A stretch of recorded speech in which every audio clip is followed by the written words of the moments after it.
Rádio França Internacional, emissões em língua portuguesa. São 18 horas em Paris, 17 horas em Luanda. Carina Branco. Bem-vindos à nossa emissão desta sexta-feira, 16 de junho. Missão de paz africana chegou hoje à Ucrânia para tentar mediar o conflito com a Rússia. A delegação segue depois para São Petersburgo. Príncipe herdeiro saudita volta a encontrar-se com o presidente francês em Paris. Grupos de defesa dos direitos humanos condenam o encontro. Parlamento angolano debate estatuto dos jornalistas e entidades que regulam o setor. E no Mali termina hoje a campanha para o referendo à nova Constituição. No controle técnico está Mussal Chili e o jornal começa agora. Bissau 94 FM. Uma delegação africana de alto nível chegou hoje a Kiev, na Ucrânia, para uma missão de paz. 4 chefes de Estado e representantes de outros 3 países reúnem com o presidente Volodymyr Zelensky antes de partirem para a Rússia para um encontro com Vladimir Putin. O investigador português Pedro Ponte Sousa lembra que este conflito não está numa fase de diplomacia, mas sublinha a importância de intervenções para lembrar a urgência de se acabar com a guerra. Nós estamos numa fase especialmente difícil para a diplomacia e para a negociação. Aliás, lembremos-nos de, há poucas semanas, o secretário-geral das Nações Unidas, António Guterres, disse que esta não era a fase da diplomacia e da negociação, praticamente baixando os braços, quanto é o próprio líder das Nações Unidas a fazê-lo. Isso dá-nos uma ideia clara. Agora, é importante promover estas iniciativas para criar um mínimo de espaço possível para a diplomacia e para a negociação. Continuam a existir, com a troca de prisioneiros, com a questão dos cereais, mas parece-me que uma capacidade mais ampla de fazer mexer a agulha do conflito no sentido da diplomacia e da negociação está cada vez mais difícil. A própria China já não parece tão investida como há alguns meses atrás, as Nações Unidas também não. É importante que estes atores vão surgindo, sobretudo no caso do Sul Global, vão surgindo e vão colocando em cima da mesa a urgência da diplomacia e da negociação, nomeadamente para as pessoas que estão a sofrer no terreno, mas parece muito difícil para cada uma das partes neste momento em confronto que essa seja uma possibilidade viável no curto e até no médio prazo. As palavras do investigador Pedro Ponte Sousa, entrevistado por Lígia Anjos. Em Paris, o presidente francês Emmanuel Macron recebe hoje Mohammed bin Salman, o príncipe herdeiro e governante de facto da Arábia Saudita. Paris espera que Riad aumente o apoio a Kiev de forma significativa. Os grupos de defesa dos direitos humanos condenam o encontro, apontando, por exemplo, a pena de morte. Houve 196 execuções na Arábia Saudita no ano passado. Esta é a segunda visita oficial no espaço de um ano e deve durar 10 dias. Elton Aguiar. Nesta sexta-feira, o príncipe herdeiro saudita almoçou e reuniu-se com o chefe de Estado francês no encontro dominado pelas grandes questões internacionais, e em especial a guerra na Ucrânia. Também está em cima da mesa o impasse no Líbano, o programa nuclear iraniano e as trocas comerciais entre Paris e Riad. Esta reunião, assim como a última em julho do ano passado, reforça os laços entre as duas capitais. No momento de reconfiguração da ordem mundial, o reino saudita encontra-se numa posição excepcional. Ávido pelo prestígio internacional, o novo homem forte do Médio Oriente conduz, através da sua posição estratégica, conferida pelo controle dos preços do petróleo, uma derradeira campanha de reestruturação da imagem do reino. Bin Salman espera obter o apoio de Paris para sediar a Feira Mundial Expo 2030. A ONU publicou esta quinta-feira um relatório que denuncia falta de moderação da polícia no uso da força contra manifestantes franceses. O resumo com Lígia Anjos.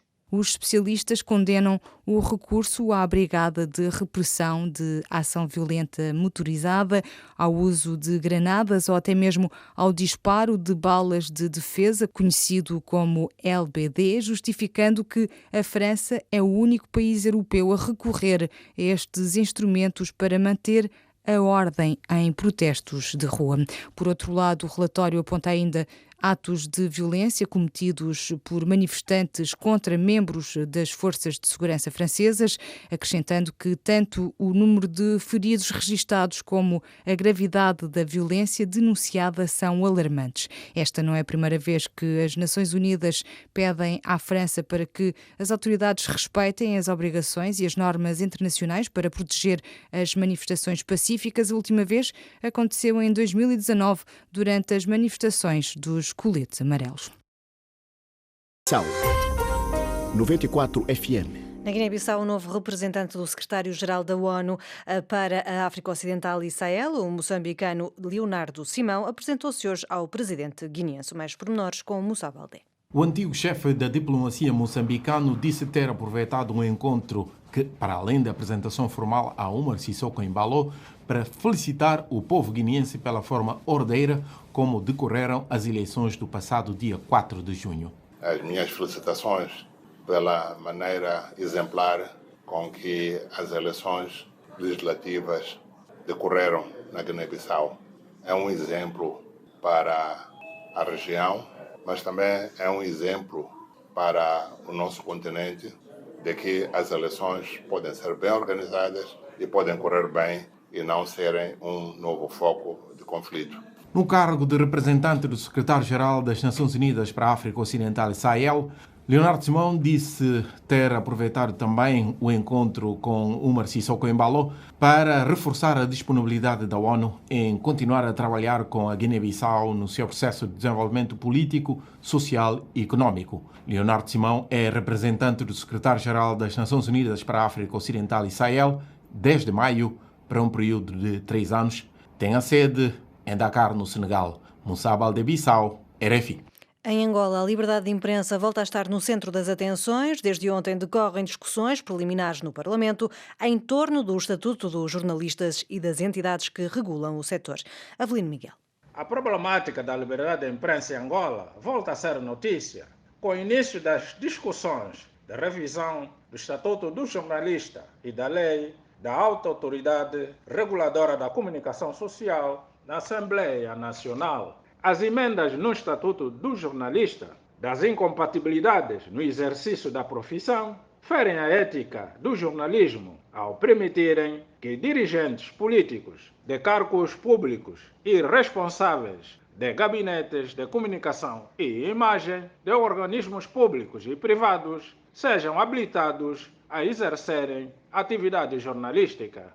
Em relação à alta autoridade reguladora da comunicação social, a revisão da lei, o Executivo projeta a dependência administrativa e esvazia as competências de licenciamento dos órgãos de comunicação social de uma entidade que deve ser independente para poder monitorizar o exercício da liberdade de imprensa no país.